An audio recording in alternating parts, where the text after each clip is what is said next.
One of the reasons we could not respond yesterday in real time to Ms. Minaj is that we had to check and make sure that what she was claiming was either true or false. And unfortunately, we wasted so much time yesterday running down this false claim.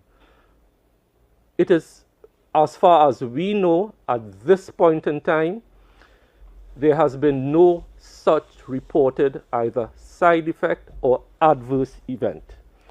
And what was sad about this is that it wasted our time yesterday trying to track down, because we take all these claims seriously, whether it's on social media or mainstream media. As we stand now, there is absolutely no reported such side effect or adverse event of testicular swelling in Trinidad, or I dare say, Dr. Hines, anywhere else?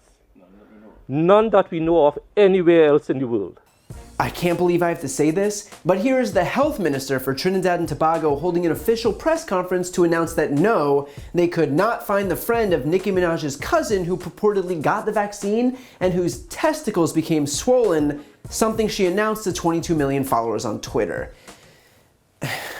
Nicki Minaj made international headlines by tweeting on Monday, "My cousin in Trinidad won't get the vaccine because his friend got it and became impotent. His testicles became swollen. His friend was weeks away from getting married. Now the girl called off the wedding, so just pray on it and make sure you're comfortable with your decision, not bullied."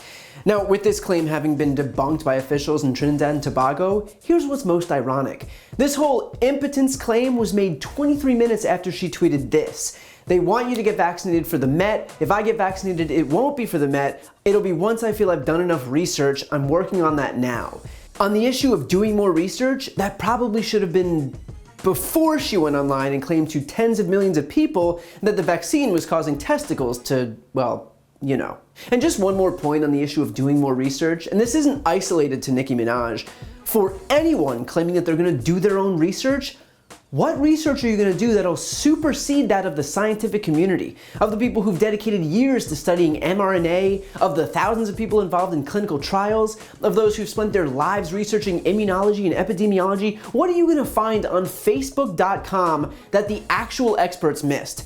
I'm not saying that the scientific community is perfect, but the suggestion that the answer here is an army of random people with literally zero expertise in something, claiming that somehow they have the truth while the world's premier experts are apparently all wrong, is just beyond laughable.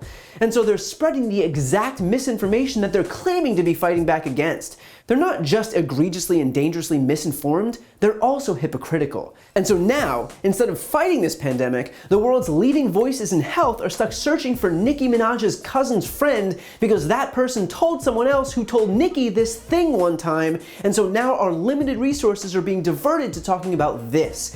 Even Dr. Fauci needed to weigh in because that's just how damaging and pervasive misinformation is.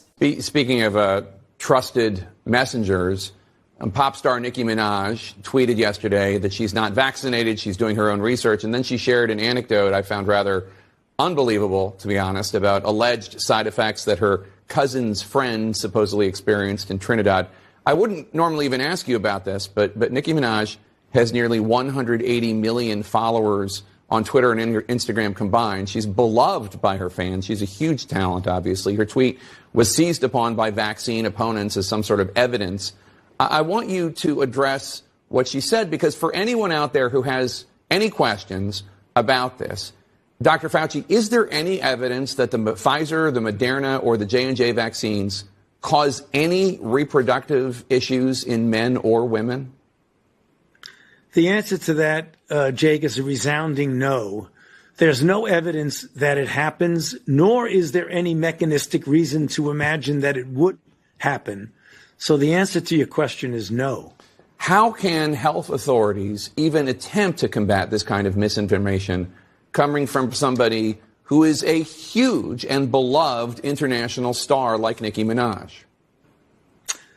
It's very difficult. There is a lot of misinformation, mostly on social media, and the only way we know to counter mis and disinformation is to provide a lot of correct information and to essentially debunk these kinds of claims, which, may be, innocent on her part. I'm not, blaming her for anything, but she should be thinking twice about propagating information that really has no basis as except a one-off anecdote. And that's not what science is all about. And that's really the issue at the heart of this. Scientists and medical experts and doctors and nurses and so many people acting in good faith, working their asses off to ensure that we don't needlessly lose any more lives in what's become the third biggest mass casualty event in American history, can be immediately undermined by one single person like Nicki Minaj, whose platform is bigger than all of those people combined by a factor of 10.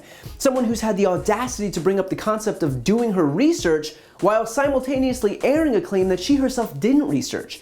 That's what's most sad about this, that there are people acting in good faith just to overcome vaccine hesitancy that's been fostered by bad faith actors who will now also have to contend with celebrities with followings in the hundreds of millions of people who, with just one tweet, gave ammunition to those who've decided to turn a public health issue into a political culture war.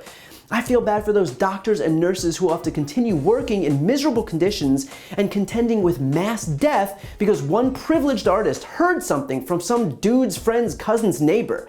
I feel bad for the families of victims whose lives will be lost because that one tweet was the final straw for someone who is considering whether or not to get the vaccine.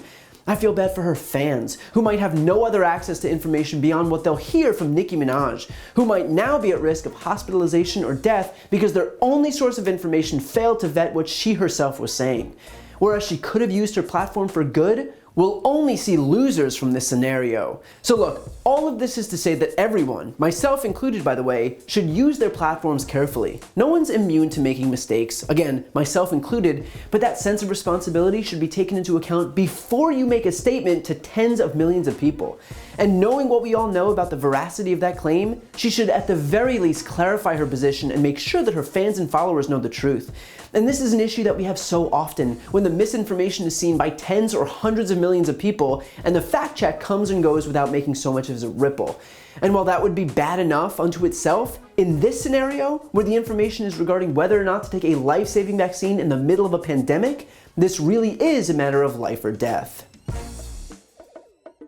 If you enjoyed that video and you're looking for a deeper dive, check out my podcast, No Lie with Brian Tyler Cohen. It's a no BS look at the top stories of the week, along with interviews with the top names in politics, like Vice President Kamala Harris, Jen Psaki, Elizabeth Warren, Nancy Pelosi, Chuck Schumer, Katie Porter, Pete Buttigieg, and more. Again, that's No Lie with Brian Tyler Cohen, available anywhere you listen to podcasts. Also, if you want to see more videos like this one, click the subscribe link right here on this screen to join the more than 1 million people who've already subscribed to my channel. And finally, to donate to my Don't Be a Mitch Fund, where I'm raising money for a whole raft of different voter outreach and voter registration groups in the closest states ahead of midterms in 2022, including Georgia, Pennsylvania, Wisconsin, North Carolina, and Texas. You can find that link on this screen as well. Thanks for watching.